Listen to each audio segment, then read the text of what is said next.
Welcome to Soular Expression Podcast, the podcast for your soul. Come on a journey with me to discover and understand your soul's purpose and what you truly can become. We are all connected.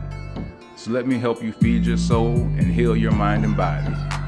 It's all love. Welcome to our journey together. Love, souls. Hope all y'all are doing well today. Last time we met, kind of talked about dealing with some traumatic events in your life and finding ways to learn lessons and overcome them.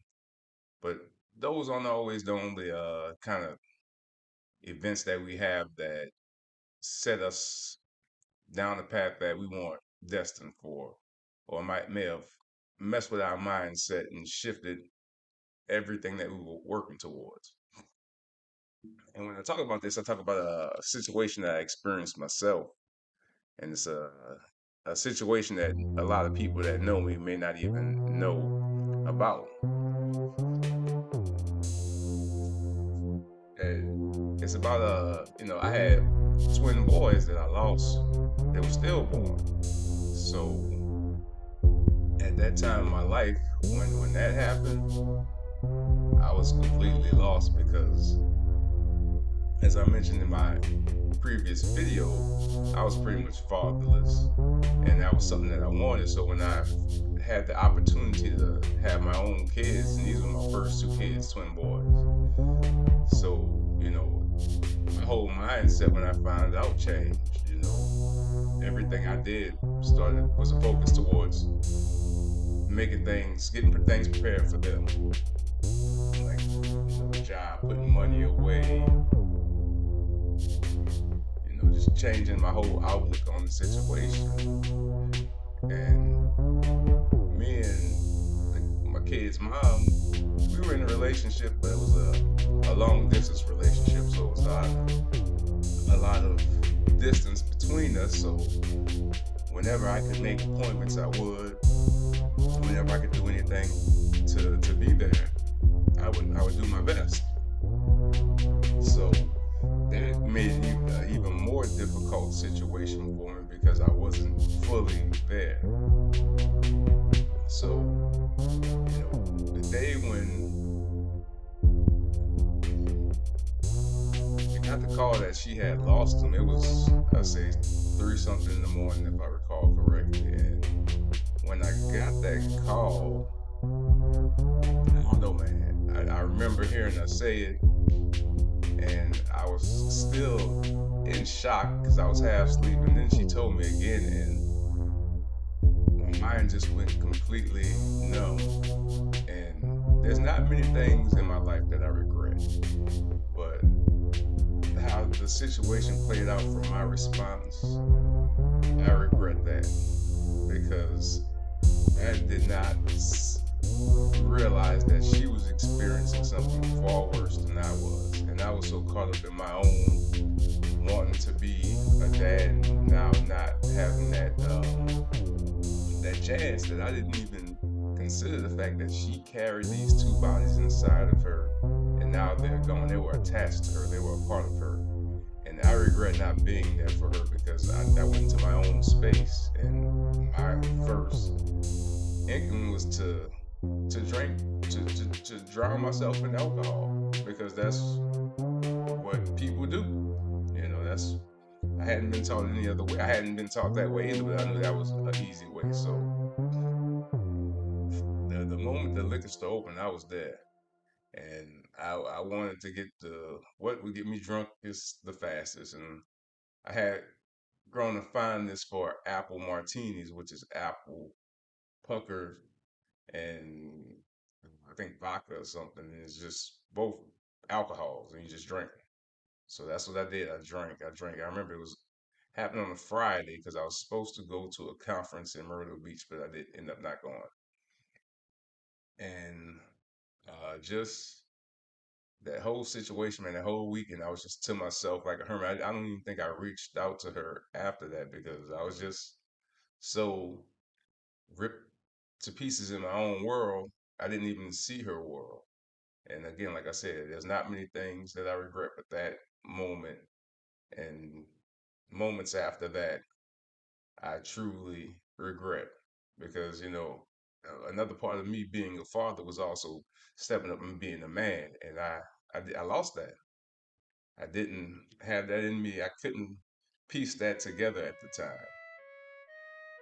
You know what I mean? And that's no excuse at all. No, none whatsoever for me to be able to justify what I did. And honestly, our relationship suffered from that. It was never the same after that moment. And could it have been the same if my reactions and my attentions were different? I can't say. I really can't. But just knowing that even if the effort or a change of mindset would have sent me down a different path. And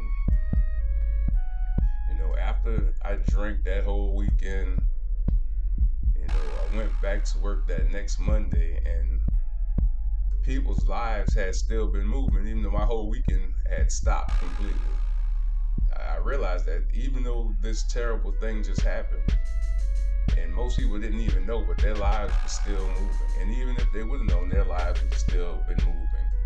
And that was one of the ways that I kind of accepted it a bit faster. I still was down, but after that weekend, it never took me down like that again. And once I just realized that life is gonna go, regardless of what happens, who passes, who doesn't. Life keeps moving, and people are gonna keep going, and I'll get left behind if I don't stay focused in life in that moment because it happened and it taught me some lessons.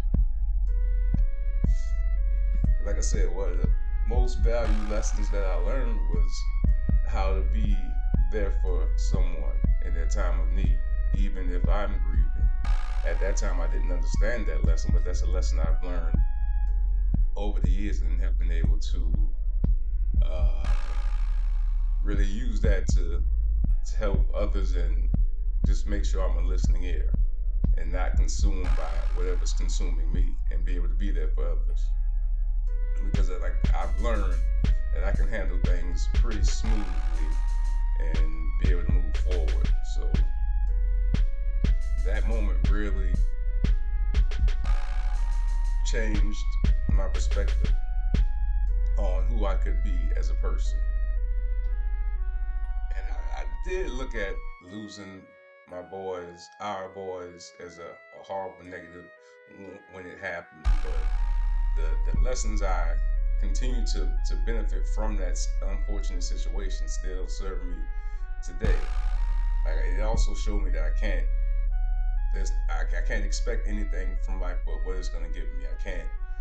There's nothing I can do when something happens besides learn from it and accept it.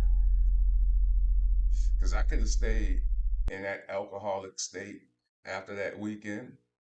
I could have kept drinking and could have kept looking for that to be my way to understand and grasp, but that's just not who I am. And I didn't like that feeling of being drunk and out of it because I think that's the reason that I wasn't able to be there for her because, excuse me, because I was inebriated and not within myself. So when you think about that, putting those toxins in your body during the time of grief, it really distorts everything about what you're experiencing. And I did never want to make that mistake again to not be there in someone's time of need because, like I said, it took me a weekend to truly understand and start to grasp it.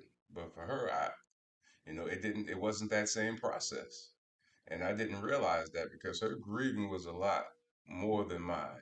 And I wasn't there for her for that. And when I tried to be there, I still was unable to handle it because I didn't understand that how deep her grieving was. Because I could never be a mother, and I could never understand that attachment. And I've been attached on on the other end of the spectrum, but I've never been, the carrier, if you get my drift. So that's still a lesson that I take with me, is to make sure that in any situation I don't let any intoxicants cloud my judgment. Unnatural substances, I should say. So, that lesson of learning to be there is one of the biggest ones I took. Also, the ability to bounce back rather quickly.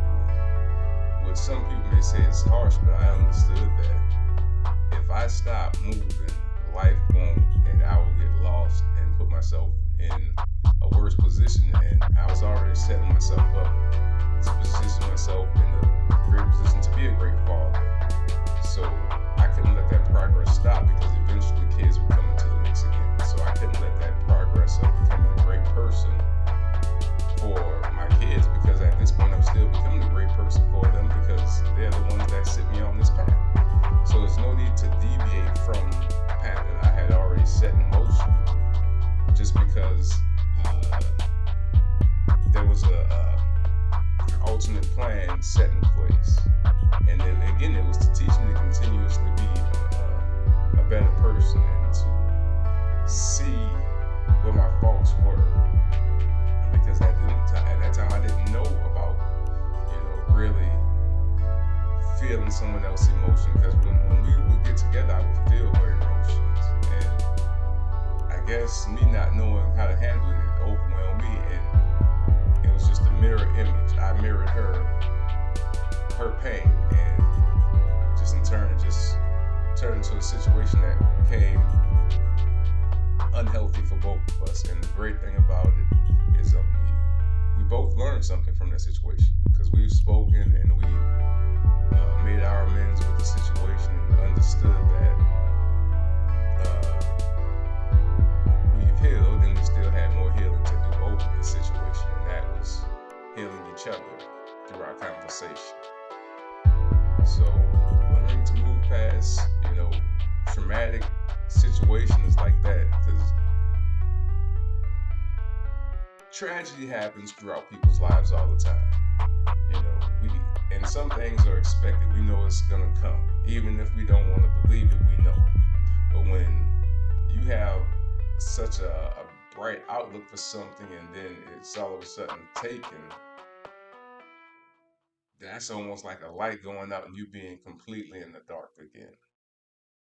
So finding your way back to the light is a process that the sooner you get back to it, the sooner you can find that light and find that reason to continue to push forward. So, I'm not. Some people may see it as a huge hill to get over, but I promise you, if as long as you start to get over it, you will. But you can't sit at the bottom of the hill wanting to get over it, but not doing anything to get over it. You have to get on that mission, and the sooner you get started, and the more effort you put into healing and getting over that hill, it will come faster than you realize, and you will see the brighter side of things. So you just have to be ready for the unexpected, because it will come, and that definitely put me in the mindset of I'm ready for anything at any time, because all the planning, all the work you do can shift in an instant. And I have many stories in my life where things shifted in an instant and I had to react. And I've always found the mental clarity to make situations happen. I've never not found my way in a timely fashion. I've never stewed. Well, I have stewed in depression for a long time. And a lot of that was because of who I am. And not saying that I'm a depressive person, but I feel people's energy, and I was sitting other people's energy, as well as my own, not knowing what was what, not being able to understand when I felt down for no reason that wasn't me. I understand that now, so I can handle that now. So now I know when I'm crying, those tears are my emotions, good or bad. And usually it's not bad, it's just because I may have gotten over a situation and I just think about that situation like, wow, like I did that. And it brings tears to my eyes because it was a tough situation, but I don't hold that situation with any type of high regard anymore. It's just a situation. And sometimes shedding tears, it helps flush all that out of you. Because that's all it is, just flushing that shit out of you. And so, yeah, I shed tears. And I'm not ashamed of it, man. Because you need to flush that out. You holding it in, just gotta let it flush. Just let it flush. When you feel yourself wanting to cry, flush that shit. Let them emotions come out them tears. Don't let them wait because it's gone now. It's gone. Unless you bring it back in. Like I said, I feel those experiences still, but they don't live in me. You know what I mean? They don't live inside of me. I experience them. I appreciate the experiences because I've learned so much about who I am. In each experience, I grew stronger and stronger and stronger. And a lot of those experiences were one-time experiences. Because I can't control anything that happens, you know what I'm saying? I can control the success of my 2 other sons being born just as much as I couldn't control the success of the first 2 not being born. And I've accepted that. And, you know, again, I've just learned so much from all my experiences. Like I have tons of experiences. So yeah, for those people that didn't know, I had twin boys, yes. They passed away, stillborn. I never got to see them, never got to touch them. None of that. So, and that just extended my experience of having something so close but not being able to get it. And that just prolonged my wanting to be a great father. That's made me become an even better, want to be even better. Because like I said, the process started once I found out that they were coming. That process, I evolved immediately. I got that news and my evolution went whoop, whoop. So, and that's what I talk about on one of my videos on TikTok, Soular Expressions. Go check me out. Shameless plug, but I like TikTok, man. But yeah, I evolved, and that's what it's about, evolving to different levels in your conscious and subconscious mind, your soul. So before I get out of here, I appreciate y'all souls taking the time to listen to me. I'm just trying to give you a little piece of my story and explain how I got over things. So, you know, like I said, I appreciate you. I'm here to help guide through my story and my words. For the ones who it touches, I hope your soul, I hope it carries your soul far. And for the ones who's not ready for it, I'll be here when you're ready. So until next time, man, take care of yourselves. Meditate. Take some time to yourself, whether it be 5 minutes, whether it's while you're riding in the car. Take some time to yourself. Get to know yourself. What do you truly want out of life? What's going to make you happy? Talk to yourself about that. 5 minutes in the car with no radio. However long you ride home, there's no radio. Being here with yourself. You appreciate yourself more for it. You deserve that time with yourself. Until next time, peace. Protect your soul. Keep your vibrations up. I'll get up with you next time.